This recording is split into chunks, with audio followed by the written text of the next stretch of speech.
తెలుగు సహా ఇతర భాషల్లో మొత్తం 35 చిత్రాలు నిర్మించి 45 సంవత్సరాల పాటు శ్రీరంగంలో ఢంకా మోగించే లోగోను సార్థకం చేసుకున్న సంస్థ ప్రసాద్ ఆర్ట్ పిక్చర్స్.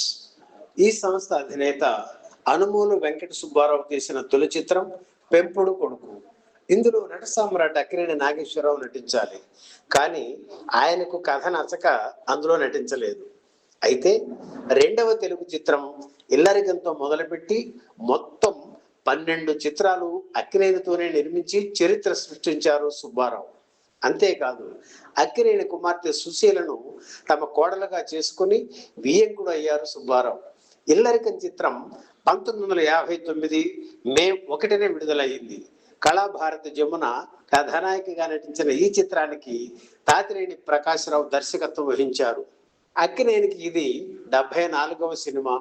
గుమ్మడి, సిఎస్ఆర్, ఆర్ నాగేశ్వరరావు, రేలంగి, రమణారెడ్డి, వెంకటి, శివరాం, గిరిజ, పద్మనాభం, అల్లు రామలింగయ్య ఇలా ఉద్దండులైన నటీనటులు ఈ సినిమాలో నటించారు. ఆరుద్ర సంభాషణలతో పాటు కొన్ని పాటలు కూడా రాశారు.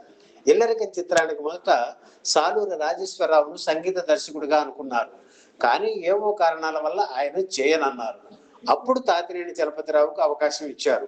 తన కెరీర్ను మలుపు తిప్పే సినిమా అవుతుందని ఆశాభావంతో చలపతిరావు ఎంతో కష్టపడ్డారు. సినిమా విజయంలో ఆయన సంగీతం ప్రధాన పాత్ర పోషించింది.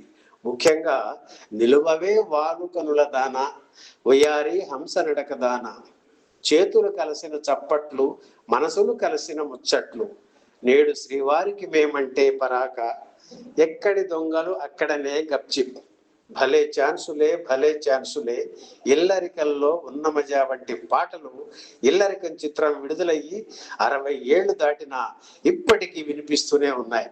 ఇల్లరికం చిత్రం తరువాత తాతినేని చలపతిరావు పిఏపి సంస్థకు ఆస్థాన సంగీత దర్శకుడయ్యారు. ఇల్లరికం చిత్రం ఘన విజయం సాధించింది. 16 కేంద్రాల్లో 100 రోజులు ఆడింది. ఇదే చిత్రాన్ని తమిళ, కన్నడ, మలయాళ, హిందీ భాషల్లో తీస్తే అక్కడ కూడా విజయం సాధించింది.